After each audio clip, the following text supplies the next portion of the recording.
നേർവീതി പ്രഭാഷണ പരമ്പരയിലേക്ക് ഏവർക്കും സ്വാഗതം.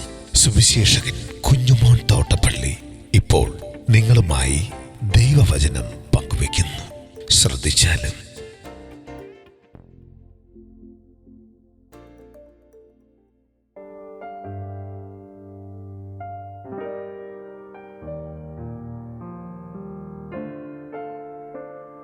വസ്ത്രം വിറ്റ് വാൾ കൊള്ളട്ടെ.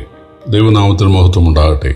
ലൂക്കോസിന്റെ സുവിശേഷം 22-ാം അധ്യായത്തിന്റെ 35 മുതലുള്ള വാക്യങ്ങൾ ഞാൻ വായിക്കുന്നത് ശ്രദ്ധിച്ചാലും. പിന്നെ അവൻ അവരോട്, ഞാൻ നിങ്ങളെ മടിശീലയും പൊക്കണവും ചെരുപ്പും കൂടാതെ അയച്ചപ്പോൾ വല്ല കുറവും ഉണ്ടായോ എന്ന് ചോദിച്ചതിന് ഒരു കുറവുമുണ്ടായില്ല എന്ന് അവർ പറഞ്ഞു. അവൻ അവരോട്, എന്നാൽ ഇപ്പോൾ മടിശീലയുള്ളവൻ അതെടുക്കട്ടെ. അതുകൊണ്ട് തന്നെ പൊക്കണമുള്ളവനും ഇല്ലാത്തവനോ തൻ്റെ വസ്ത്രം വിറ്റ് വാൾ കൊള്ളട്ടെ. അവനെ അധർമ്മികളുടെ കൂട്ടത്തിൽ എണ്ണി എന്ന് എഴുതിയിരിക്കുന്നതിന് ഇനി എന്നിൽ നിവൃത്തി വരയണം എന്ന് ഞാൻ നിങ്ങളോട് പറയുന്നു. എന്നെക്കുറിച്ച് എഴുതിയിരിക്കുന്നതിന് നിവൃത്തി വരുന്നു എന്ന് പറഞ്ഞു. കർത്താവ്, ഇവിടെ 2 വാളുണ്ട് എന്നവർ പറഞ്ഞതിന് മതിയെന്ന് അവൻ അവരോട് പറഞ്ഞു.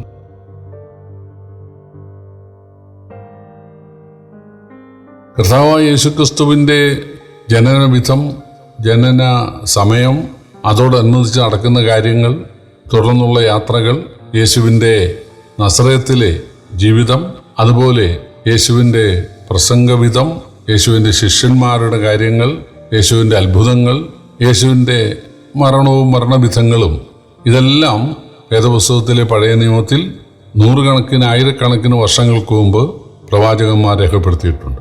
അതനുസരിച്ചാണ് കന്യകയിൽ നിന്ന് ബേത്ലഹേം എന്ന കൃത്യസ്ഥലത്ത് ജനിക്കുന്നതും നസറത്തിൽ വളരുന്നതും പിന്നീട് പ്രസംഗ ശുശ്രൂഷ ആരംഭിക്കുകയും ശിഷ്യന്മാരെ ചേർത്ത് സഞ്ചരിക്കുകയും ഒക്കെ ചെയ്തത്.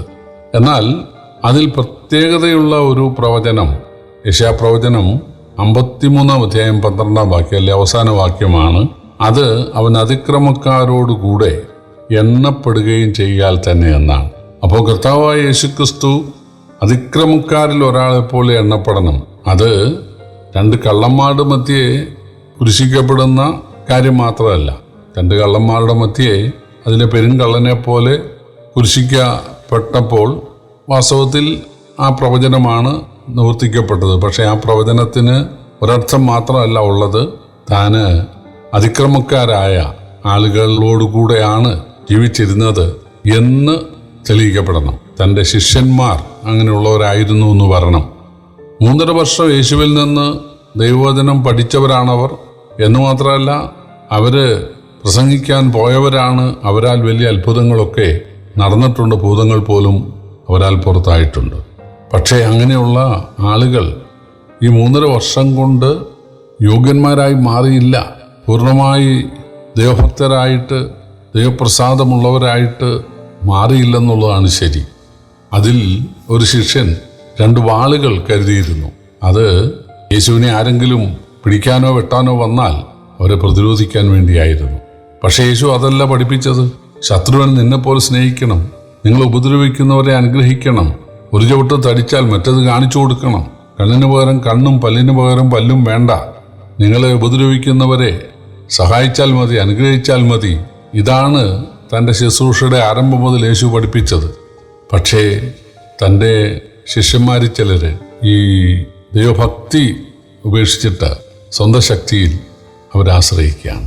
മീൻപിടുത്തക്കാരായ ആളുകളെ സംബന്ധിച്ച് അവർ മീൻ പിടിക്കുന്നവർ മാത്രമല്ല, ആ മീന് വാളുപയോഗിച്ച് വെട്ടി അത് പാകപ്പെടുത്തി കഴിക്കുന്നവർ കൂടെയാണ്.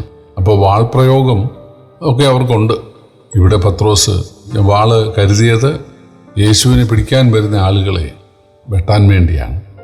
ആ മനോഭാവം ഒരു ശിഷ്യനുണ്ടാകാൻ പാടില്ല. ആ മനോഭാവം പരിപൂർണമായിട്ട് ദൂരീകരിക്കപ്പെടേണ്ടത് ആവശ്യമാണ്. അതാണ് ആത്മീയ വളർച്ച. എന്നാൽ യേശുവിടെ ഒരു പാഠം പഠിപ്പിക്കുകയാണ്. തന്നോടുകൂടെ 3.5 വർഷം ജീവിച്ചത് കൊണ്ട് നിങ്ങൾ ആത്മീയരാകണം എന്നില്ല. കുറെ കാലം സ്വായത്തത്തിന് വന്നു, കുറെ കാലം ബൈബിള് പഠിച്ചു, കുറെ കാലം ദൈവമക്കളുമായിട്ടുള്ള കൂട്ടായ്മ ഒക്കെ ആചരിച്ചു, ദൈവവേലയൊക്കെ ചെയ്തു. അതുകൊണ്ട് ഞാൻ തികഞ്ഞു, അതുകൊണ്ട് ഞാൻ തെറ്റിപ്പോവുകയില്ല, ഞാൻ ദൈവപ്രസാദമുള്ളവനായിരിക്കുമെന്ന് വിചാരിക്കരുത്. സദാ ദൈവകൃപയിൽ ആശ്രയിക്കണം. എപ്പോഴും ഞാൻ ദൈവകൃപയിലാണോ എന്ന് സ്വയം ശോധന ചെയ്യണം.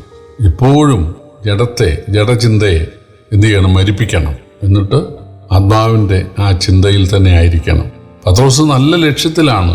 കർത്താവിനെ രക്ഷിക്കാനാണ് വാള് കരുതിയത്. തനിക്ക് വേണ്ടിയല്ല. തന്നെ ആരെങ്കിലും പിടിക്കാൻ വന്നാൽ പ്രതിരോധിക്കാൻ വേണ്ടിയല്ല. തൻ്റെ കർത്താവിനെ പിടിക്കാൻ വന്നാൽ രക്ഷിക്കാൻ വേണ്ടിയാണ്. പക്ഷേ അത് കേട്ടാൽ നല്ലൊരു കാര്യമായിട്ട് തോന്നും. പക്ഷേ അതിലൊരു വലിയ അപകടം ഒളിഞ്ഞിരിപ്പുണ്ട്. യേശു സർവജ്ഞാനിയായ സർവശക്തനായ ദൈവമാണെങ്കിൽ യേശുവിന് പത്രോസിൻ്റെ വാളിൻ്റെ സഹായം വേണോ? അല്ലെങ്കിൽ ശിഷ്യന്മാരുടെ സംരക്ഷണം വേണോ? അങ്ങനെ വേണമെന്ന് ചിന്തിക്കുന്നത് കർത്താവിന് അപമാനമാണ്. പഴയ നിയമത്തിൽ ദൈവത്തിൻ്റെ പെട്ടകം കൊണ്ടുപോകുന്ന സമയത്ത് അത് ആടിയൊലിഞ്ഞപ്പോൾ ആ പെട്ടകം താങ്ങാൻ ശ്രമിച്ചു. ദൈവനെ കൊന്നുകളഞ്ഞു. കാരണം ആ പെട്ടകം സംരക്ഷിക്കാൻ മനുഷ്യൻ്റെ സഹായം ദൈവത്തിന് ആവശ്യമില്ല. ഞാൻ നല്ല കാര്യമല്ലേ ചെയ്തത് എന്ന് വേണമെങ്കിൽ ഉസയ്ക്ക് ചിന്തിക്കാം. പക്ഷേ നല്ല കാര്യമല്ല. ഇത് സർവശക്തനായ ദൈവമാണ്.